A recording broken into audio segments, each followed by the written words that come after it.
আসসালামু আলাইকুম এভরিওয়ান। আজকে রোজার সময় একটি খাবার দই চিড়ার রেসিপি নিয়ে হাজির হলাম। প্রথমে আপনারা চিড়াটা ভালো করে ধুয়ে কিছু টাইম ভিজিয়ে রেখে দিবেন।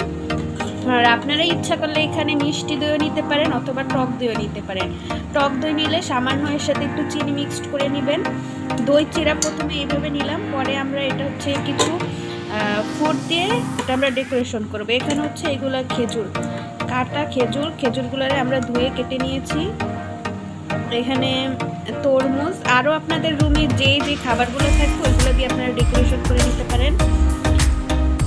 আর এখানে মিষ্টি আমরা কেটে নিয়েছি জাস্ট অল্প কিছু। আরও অনেক ফ্রুট আপনারা চাইলেই ব্যবহার করে এটা খেতে পারেন।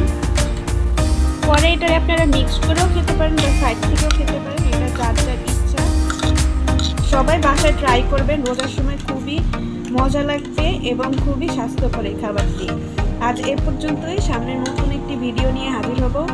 আল্লাহ হাফেজ।